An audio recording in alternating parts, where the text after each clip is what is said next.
ladies and gentlemen. It is Friday, the 23rd day of July 2010. For the next 30 minutes, we have an exclusive interview with Governor Jesse Ventura. Of course, with this hit TV show now going into its second season, they're producing Conspiracy Theory with Jesse Ventura.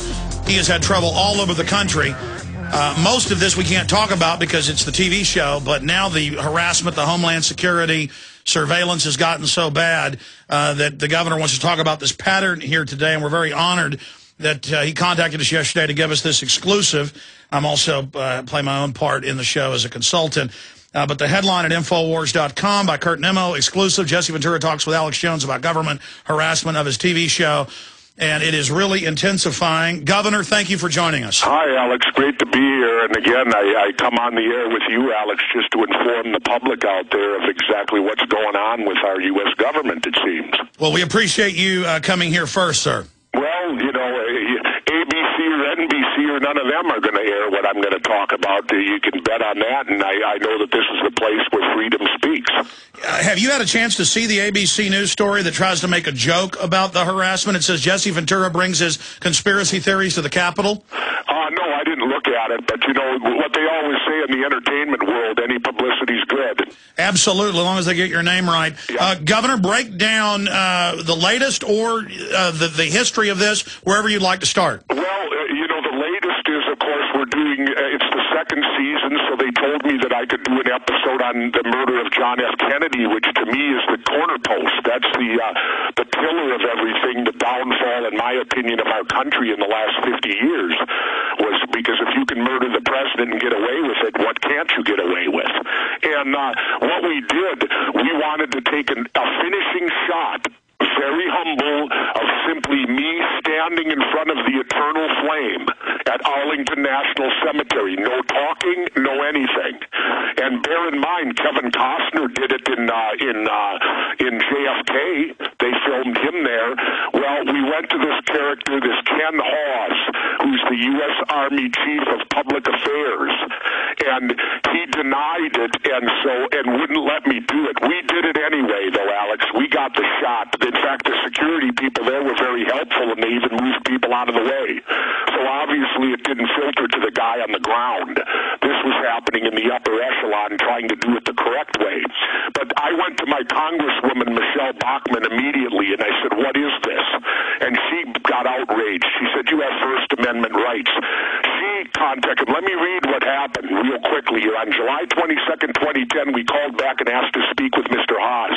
We were told that Mr. Hawes was in Chicago filming blah, blah, blah. Nevertheless, the gentleman we spoke with said that he had discussed the matter with Mr. Hawes and said they considered the topic of your particular episode inappropriate. After receiving Mr. Hawes' cell phone number, we called him in Chicago to find out why you were not allowed to film at Arlington National Cemetery. According to Mr. Hawes, Arlington National Cemetery has a policy of prohibiting stand-up filming.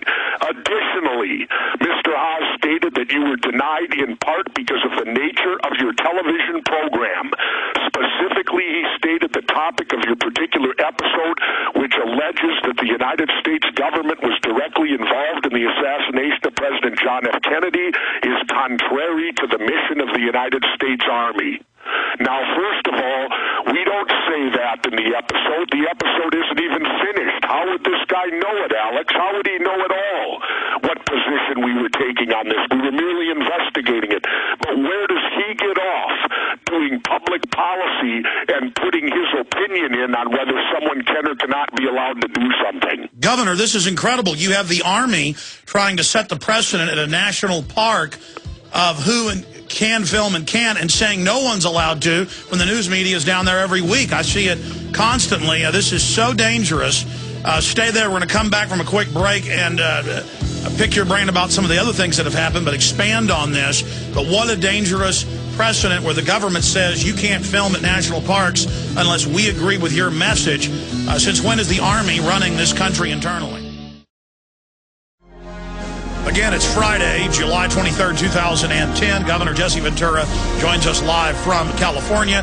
The last few days he was in D.C., part of a pattern of the government trying to block his First Amendment rights and selectively doing this for people's political or views, period, just on the country. Governor, for those who just joined us, recap what's happened, get more into what Congresswoman Bachmann is saying, and the Army trying to block you from a national park.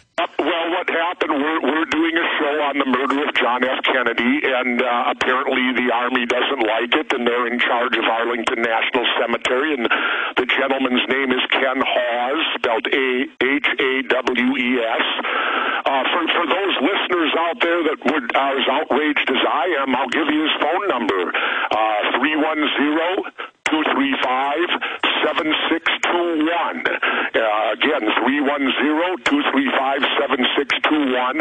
And I went to my Congresswoman, Michelle Bachmann, when they refused to let me film there going through proper channels. And I'll read again. After receiving Mr. Hawes' cell phone number, we called him in Chicago to find out why you were not allowed to film at Arlington National Cemetery. According to Mr. Hawes, Arlington National Cemetery has a policy of prohibiting stand-up filming. That's not true because Kevin Costner got filmed there for the movie JFK with Oliver Stone. You see it in the film. Additionally, Mr. Hawes stated that you were denied in part because of the nature of your television program.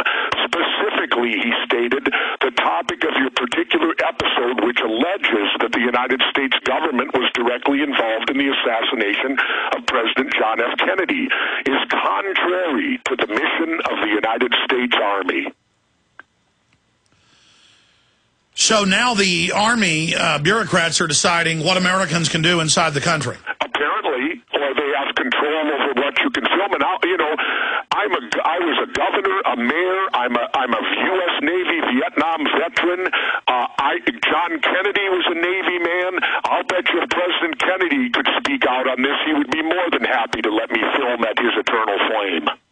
Well, the issue is I've seen the news many times filmed there, and as you mentioned, it's in many films and documentaries, and the film JFK, which is saying it was a government operation. So they're clearly discriminating against you, and it just shows this atmosphere of government control where the government's involved in productions of movies, where the Army will try to block people even, interviewing people in the military if they don't. You know what the bottom line is, Alex? These people are supposed to work for us. We pay their salaries. It's called paying your taxes. That's what irks me a great deal, is the fact that I pay this guy's salary, and yet he has the ability to deny me from getting photographed by whom I consider the greatest president in my lifetime at his eternal flame because he happens to not like the content of my program and where we're going, because some of us believe the Warren Commission's a crock of you-know-what, and we still seek the truth even today. By the way, on another subject, she wouldn't go on air with me. It's kind of the same subject, but I did sit down with Marina Oswald for 2.5 hours. Wow, tell us about that. Well, she wouldn't go on the air, but I think the most dynamic thing was this. She said this to me, Alex. She said, nobody cares anymore. And I tried to convince her that, yes, we do, because this is the cornerstone of corruption. If they can kill the president and get away with it, then they can do anything. And I said, it's important that history and we learn the truth, no matter how delayed it is, if indeed that we've been lied to. And she looked me right in the eye, and she said, would you sacrifice your children for the truth? And I looked at her and said, no. And she said, neither will I. That means she's being threatened. Well, it doesn't mean she's necessarily being threatened, but it means that certainly she feels that there is still a threat out there, that if maybe she spoke out and said what she really felt, that her children could come in some type of danger. At least that's, the way it was intimated to me, and that's what I took from it, was that she's still very protective of her children, and she's 69 years old now. She speaks pretty good English, and she's been married to her husband, Mr. Porter, since 2 years after the killing. Of course, the wife of Lee Harvey Oswald, her husband clearly set up. It's now admitted that he was CIA at that air base in Japan, and that they had him infiltrate Russia and then brought him back. Of course, the film JFK covers all of that with historical accuracy. Governor, off air, you said, boy, the government sure is acting guilty, not just with this JFK thing, but everything. Everything we look into you, Alex, the government behaves like they're guilty in hiding something. Let me put it to you this way, and I won't say where I was, but I've now been tailed and put on by Homeland Security. I've been tailed by the Coast Guard, and we don't do anything illegal, Alex. Everything we do on the show is above board. We try to go through proper channels, and we simply, if something requires us to go on the water, we do it in international waters or waters that are supposed to be free to the public. But yet, we tried to hire a boat, and when they found out what we wanted to do, none of the fishermen would take us out. You know why? Because anybody on the coast now, their licenses fall under Homeland Security, and Homeland Security can pull their license if they don't like what they're doing. I like to refer to Homeland Security today as the Gestapo.